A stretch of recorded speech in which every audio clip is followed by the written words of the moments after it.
بتا دیتا ہوں۔ میرے نبی نے 9 رمضان دیکھے جب آپ تشریف لے گئے، تو ہجرت کے دوسرے سال جب جنگ بدر ہوا ہے، شعبان میں رمضان کے روزے فرض ہوئے۔ یا ایھا الذین آمنوا کتب علیکم الصیام کما کتب علی الذین من قبلکم لعلکم تتقون۔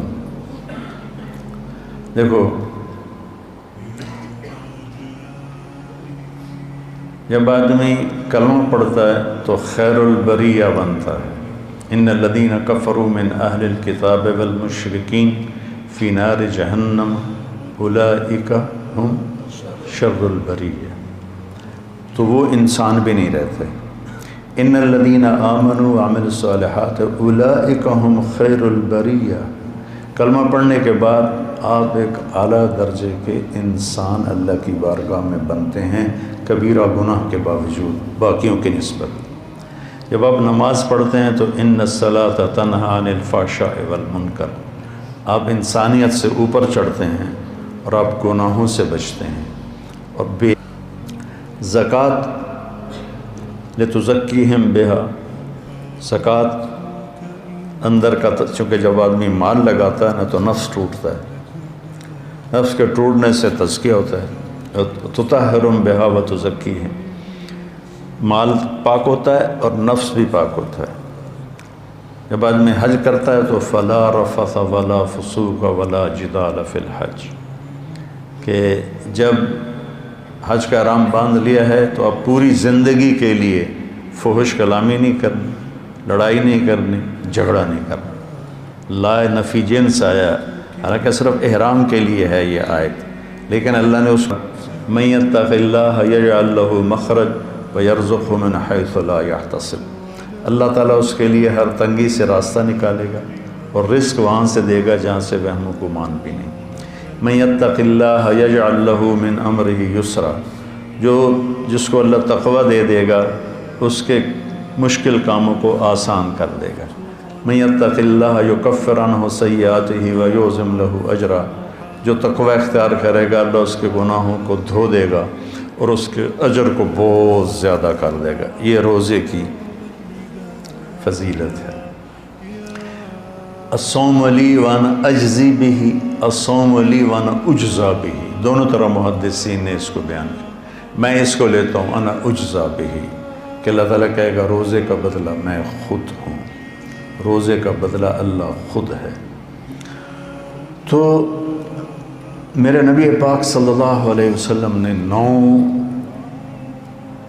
رمضان دیکھے، اور آپ کی عادت مبارک تھی کہ آپ افطار سحری آخری وقت میں کرتے تھے، آخری وقت، ادھر بلال اذان دیتا، ادھر آخری لقمہ آپ کے منہ میں ہوتا تھا، اور افطاری بہت جلدی کرتے تھے۔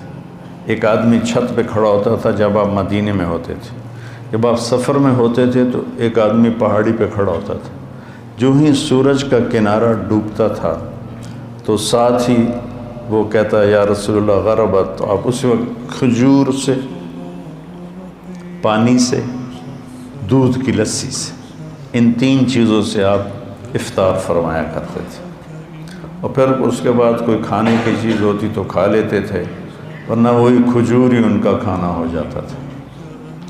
ایک دفعہ آپ سحری کا کھانا کھا رہے تھے اور آپ کے ساتھ حضرت کعب بن عجرہ، مقداد بن اسود اور علی رضی اللہ تعالیٰ عنہ آپ کے ساتھ تھے۔ بکرے کی سری پکی ہوئی تھی اور آپ سحری کھا رہے تھے۔ تسحروا، سحری کھاؤ، اللہ تعالیٰ نے پہلی امتوں کو سحری نہیں دی، کیا ہے کہ اس میں برکت ہے؟ فَإِنَّ فِي السُّحُورِ بَرَكَةٌ، آپ نے سحری کو بابرکت قرار دیا، اور پہلی امتوں کو سحری نصیب نہیں تھی، ہمیں سحری کا اللہ تعالیٰ نے حکم دیا۔ تو حضرت بلال آئے اور آ کر کہنے لگے یا رسول اللہ لقد اصبحت، صبح ہو گئی ہے، آپ کھانا پینا چھوڑ دیں۔ جب کبھی بجلی نہیں ہوتی تھی، گاؤں میں 70 کی دہائی میں، تو میں جب گھر آتا تھا تو گھر کی چھت، ہمارے گھر کی چھت بڑی، اس چھت پر چاروں طرف اندھیرا ہوتا تھا، میں صبح و صادق کی لکیر کو نکلتے دیکھتا تھا۔ اس کے بعد اب بجلیاں ہی بجلیاں ہیں، روشنیاں روشنیاں نظر نہیں آتی، لیکن وہ حتی یتبین لکم الخیط الابیض من الخیط الاسود، حضرت عمار بن یاسر نے یہ آیت سنی تو ایک دھاگا سفید ایک دھاگا کالا اپنے سرانے کے نیچے رکھ لی اور اس کو دیکھتے رہے اور کھاتے رہے۔ وہ تو ہم نے کہا تیری سحری تو بڑی لمبی ہو گئی، پھر یہ صبح و صادق مراد ہے۔ صرف عربی جاننے سے آدمی نہیں سمجھتا جب تک کسی کی صحبت نہ ہو۔ تو یہ کہہ کر چلے گئے اذان دینے۔ اذان دینے کے لیے وہ ایک انصاری عورت کے گھر پر چڑھتے تھے، وہ چڑھنے لگے تو پھر واپس آئے تو دیکھا تو آپ کھا رہے تھے۔ انہوں نے کہا یا رسول اللہ واللہ لقد اصبحت، یا رسول اللہ اللہ کی قسم صبح ہو گئی۔ تو آپ نے اپنے ہاتھ اٹھا لی، کہا یا بلال ما اصبحنا، ابھی صبح نہیں ہوئی تھی لیکن تو نے قسم کھائی تو تیری قسم جھوٹی نہ پڑے، اللہ نے صبح و صادق کو پہلے نکال لیا۔ اور حضرت علی نے فرمایا اگر بلال قسم نہ کھاتے تو جب تک ہمارے نبی کھاتے رہتے صبح و صادق ہونی نہیں تھی۔ تو سحری میں آپ مختلف چیزوں سے، جو کی روٹی مل گئی، کھجور مل گئی، افطاری میں بھی یہ تھا، اور ایک روزہ بھی سب کا قضا ہوا، چونکہ یوم غیم اندازے سے روزہ افطار کرنا ہے، بادل والے دن روزہ افطار کرو جب تمہیں اندازہ ہو جائے کہ سورج غروب ہو گیا۔ تو سارے مدینے پر گہرے بادل تھے، تو سب نے سمجھا کہ سورج غروب ہو گیا، تو سب نے افطار کر لیا، اللہ کے نبی نے بھی افطار کر لیا۔ تھوڑی دیر کے بعد بادل چھڑے تو سورج سامنے کھڑا ہوا تھا، پھر اس روزے کو پورے اہل مدینہ نے عید کے بعد اس کی قضا کی۔ اور رمضان میں آپ کی جو بڑی عبادت تھی وہ قرآن تھا۔ 3 دن 9 سال میں 9 رمضان میں صرف 3 دن آپ نے تراویح کی نماز پڑھی۔ کتنی رکعت پڑھی کوئی صحیح حدیث کوئی نہیں ہے، ٹھیک ہے، اس کے بعد چھوڑ دی۔ اس لیے حضرت عائشہ کا فرمان صحیح ہے کہ بخاری شریف کی روایت ہے کہ رمضان اور غیر رمضان میں آپ کی 11 رکعت ہی نماز تھی، چونکہ آپ نے تہجد کا اہتمام کیا، تراویح کا نہیں۔ اور چوتھے دن آپ نہیں آئے اور وجہ بتائی کہ میں اس لیے نہیں آیا، مجھے ڈر لگا کہ تمہارے اوپر یہ فرض نہ ہو جائے، وہ فرض ہو جاتی تو پھر لوگ 4 رکعت نہیں پڑھتے تو تراویح چھوڑ دیتے تو کتنا بڑا گناہ ہوتا۔ تو اس میں پھر آپ کے زمانے میں کوئی تعداد نہیں تھی اور حفاظ الگ الگ کھڑے ہوتے تھے، اور اس جیسے یہاں ہو رہا ہے اہتمام، جیسے اب آپ الگ الگ سنا رہے ہیں، وہاں الگ الگ مسجدوں میں سناتے تھے۔ پھر ابوبکر صدیق رضی اللہ تعالیٰ عنہ کا زمانہ آیا تو اس میں بھی اسی طرح چلتا رہا معاملہ بغیر تعداد کے تعین کے۔ عمر رضی اللہ عنہ کا اوائل جو تھا، شروع کا خلافت کا زمانہ، اس میں اسی طرح چلتا رہا۔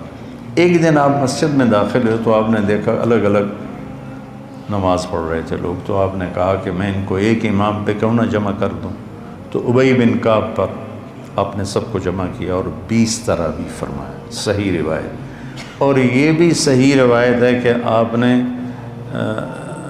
ابن السائب، پہلے ان کا نام کیا یاد نہیں، ان کو 8 تراویح پڑھانے کا حکم دیا۔ تو اب اگر کوئی 8 پڑھتا ہے گنجائش ہے، لڑائی نہیں کرنی، 8 کا تو ثبوت ہی کوئی نہیں۔ اگر کوئی 20 پڑھتا ہے تو صحیح حدیث ہے، اسے لڑنا نہیں چاہیے کہ تو بدعت ہے، بدعت۔ ایک تو ہمارے یہاں بھائیوں کو یہ بڑی جلدی پتہ چل جاتا ہے بدعت ہے، بدعت۔ تو 20 بھی کی روایت بھی حضرت عمر سے ہے اور 8 کی روایت بھی حضرت عمر سے ہے، امت کا بڑا طبقہ 20 پر جمع ہوا، اور تواتر سے ایک عمل سینکڑوں سال سے لاکھوں کروڑوں امت کے افراد 20 پر پوری دنیا میں پڑھیں، اور چند لاکھ یا چند کروڑ 8 پڑھیں، اور وہ پھر اپنی رائے اس طرح مسلط کریں کہ 20 تراویح تو ہے ہی نہیں۔ شیخ عطیہ بن سالم رحمۃ اللہ علیہ مسجد نبوی میں درس دیتے تھے، اور سب سے بڑے تھے اس وقت محدث 90 کی دہائی میں۔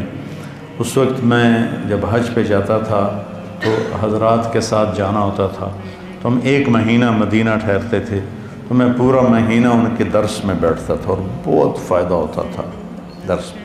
ان کی کتاب تھی صلاۃ التراویح، وہ میں نے ساری پڑھی کہ میں نے یہ کتاب اس لیے لکھی ہے کہ میں دیکھتا ہوں کہ 8 تراویح کے بعد بہت سے لوگ نماز چھوڑ کے پیچھے بیٹھ جاتے ہیں۔ اس پر یہ عنوان تھا، اور پھر آگے بات کی کہ یہ نفل ہے۔ کوئی مدینے والے 40 پڑھتے تھے بعد کے، حضور کے بعد کے زمانہ میں، خلفاء راشدین کے بعد، کہ مکے والے وہ 4 تراویح پڑھ کے ایک طواف کرتے، پھر 4 تراویح پڑھ کے ایک طواف کرتے۔ مدینے والوں نے کہا ہوں اسی طواف تک کر نہیں سکنے، ایسی کی کری، انہوں نے کہا اسی 20 دیاں 40۔ خان صاحب 2 رکعت نماز نفل، اللہ اکبر۔ یہ کوئی پنجابی جو صحیح بات ہے تو 8 پڑھ لے، لڑو نہیں، 20 پڑھ لے، اپنے جو تم دیکھتے ہو امت کا تواتر اس پہ قائم رہو، اور اس بحث میں کبھی نہ پڑھنا کہ 8 رکعت نہیں ہیں۔ وہاں جیلم کی مسجد اہل حدیث کی تھی، تو میں راول پنڈی سے آ رہا تھا، اس وقت جی ٹی روڈ تھی، وہاں ہم ظہر کی نماز کے لیے رکے۔ میں اندر داخل ہوا تو دروازے کے ساتھ ایک بہت بڑا ایک لگا ہوا تھا اشتہار کہ 20 تراویح ثابت کرنے والے کو 5 لاکھ روپے انعام۔ تو ایسی احمقانہ حرکتیں کرنے کے لیے زندگی نہیں ہے، تھوڑی سی ہے، اسے صحیح کام میں لگانا ہے۔ تو آپ کی عبادت 11 رکعت ہی رہی 9 سال، پورے 9 سال آپ کی عبادت 11 رکعت رہی۔ اور قرآن کا آپ دور فرماتے تھے جبریل کے ساتھ۔ رمضان میں جبریل آتے تھے، آپ ایک قرآن غالباً جبریل سناتے ہوں گے، ایک قرآن اللہ کے نبی سناتے ہوں گے۔ جس سال آپ دنیا سے تشریف لے گئے اس رمضان میں آپ نے 2 قرآن سنائے، 2 دفعہ قرآن کا دور کیا۔ اور پھر لیلۃ القدر کے تلاش میں آپ نے ایک دفعہ پورا مہینہ اعتکاف کیا، پورا مہینہ۔ پھر اس کے بعد فرمایا کہ اس کو آخری 5 راتوں میں تلاش کرو، 21، 25، 21، 23، 25، 27، 29، اس میں اس کو تلاش کرو۔ اور آخری اشرا پہ اعتکاف بیٹھتے تھے، آپ کی مستقل سنت۔ ایک دفعہ آپ کا آپ نے اعتکاف کسی وجہ سے نہیں کیا، وہ ایسا ہوا کہ حضرت عائشہ آپ کے اعتکاف میں بستر لے کر آ گئی، ان کو دیکھ کر حضرت زینب بھی بستر لے کر آ گئی۔ تو آپ نے دیکھا یہ سوکنیں تو آپس میں ہی لڑیں گی مسجد میں، تو آپ نے اعتکاف اٹھا دیا اور ختم کر دیا۔ اور پھر شوال میں آپ نے 10 دن اعتکاف کے گزارے۔ ایک دن کا اعتکاف 3 خندق جہنم سے دوری ہوتی، اور ایک خندق کا فاصلہ زمین آسمان کی مسافت کے برابر ہوتا ہے۔ تو اعتکاف آپ کی مستقل سنت تھی، اور اس میں آپ کی سخاوت بڑھ جاتی تھی۔ رمضان کا مہینہ سخاوت کا بھی ہے، آپ اجود الناس تھے۔ ان اللہ الاجود الاجود وانا اجودکم من بعدہ، اللہ سب سے بڑا سخی ہے، اس کے بعد سب سے بڑا سخی میں ہوں۔ تو اس میں کھانا کھلانا ماشاءاللہ، جب صحت اچھی تھی تو بہت رمضان اللہ کے فضل سے گزرے حرمین میں، تو وہ عربوں کی فطرت میں سخاوت، اجمیوں کی فطرت میں کنجوسی ہے۔ ہمیں سخاوت سیکھنی پڑتی ہے۔ عرب میں سخاوت فطری ہوتی ہے۔ حاتم طائی سے کسی نے پوچھا اپنے سے بڑا سخی دیکھا؟ کہنے لگا ہاں، سخی جنت کے قریب ہے، سخی لوگوں کے قریب ہے اور جہنم سے دور ہے، اور بخیل اللہ سے دور ہے، لوگوں سے دور ہے، جنت سے دور ہے اور جہنم کے قریب ہے۔ تو اس میں صرف زکوٰۃ نہیں، زکوٰۃ کے اوپر بھی خرچ کرنا چاہیے۔ آپ بھی ایک دوسرے پہ چھوٹی موٹی، کسی کو کھجور کھلا دو، کسی کو کوئی شربت پلا دو، کسی کو کچھ کھلا دو، تاکہ آپ سخیوں میں آ جائیں۔ تو آپ کی رمضان میں ایک آپ کا روزہ، ایک آپ کی تلاوت مستقل، اور ایک آپ اعتکاف بیٹھتے تھے مستقل۔ جس سال آپ نے اعتکاف اٹھایا اس سال آپ نے اس کی قضا کی۔ پھر آپ کے رمضان میں جنگ بدر بھی ہے، آپ بدر کے لیے نکلے، 12 رمضان کو نکلے اور 17 کو یہ معرکہ ہوا اور آپ کامیابی کے ساتھ سرخرو ہو کر واپس لوٹے، اور اسی میں فتح مکہ ہوا۔ 8 رمضان کو آپ نکلے، 8 رمضان کو۔ تو عصفان پہنچ کر آپ نے سب کو دکھا کے پانی منگوایا اور اپنا روزہ توڑ دیا۔ پیچھے سے روزے رکھ رہے تھے، روزہ توڑ دیا۔ تو صحابہ نے بھی روزہ توڑ دیا۔ کچھ جو زیادہ ہمت والے تھے انہوں نے کہا نہیں ہم نبھائیں گے، انہوں نے نہیں توڑا۔ تو سفر اور شدت گرمی کی، تو وہ تو نڈھال ہو گئے، اور ان سے نہ خیمے گاڑے گئے، نہ اونٹوں کو چارہ ڈالا گیا، نہ گھوڑوں کی خدمت کی گئی۔ سارا کام کیا جنہوں نے روزہ افطار کر دیا تھا۔ تو آپ نے شام کی نماز میں فرمایا کہ آج روزہ توڑنے والے روزہ رکھنے والوں سے آگے نکل گئے۔ ذہب المفطرون بالاجور، ایسے کر کے روایت، آج افطار کرنے والوں کا اجر بڑھ گیا۔ تو فتح مکہ، غزوہ بدر، یہ رمضان میں آپ کے زندگی میں ہوا۔ اور اعتکاف میں آپ تشریف فرما ہوتے تھے تو آپ سر کھڑکی میں کر دیتے تھے، حضرت عائشہ آپ کے سر کی کنگھی کر دیتی تھی، سر اپنا باہر نکال دیتے تھے، اور حضرت عائشہ وہ کیا ہے، اسطوانۃ السریر، چارپائی والا، کیا اس کو کہتے ہیں، ستون، وہاں آپ کے لیے چارپائی بچھائی جاتی تھی، آپ اس پر آرام فرماتے تھے، تو اس کا نام ہے اسطوانۃ السریر۔ تو ساتھ ہی حضرت عائشہ کا حجرہ تھا، تو آپ اپنا سر اندر کر دیتے، چونکہ آپ نے ہمیشہ بڑے بال رکھے۔ جب آپ نے حج کیا تو آپ کے بال اتنے بڑے تھے کہ 4 گتیں اس کی بنائی گئیں، 4 گتیں، جیسے عورتوں کی 2 ادھر 2 ادھر، تاکہ بال بکھرے نہیں۔ لیکن عام طور پر آپ کے جو بال تھے یہ کان کی لو تک ہوتے تھے، ایسے کر۔ تو یہ میرے نبی کا رمضان ہے، اس کے ظاہری اعمال ہیں۔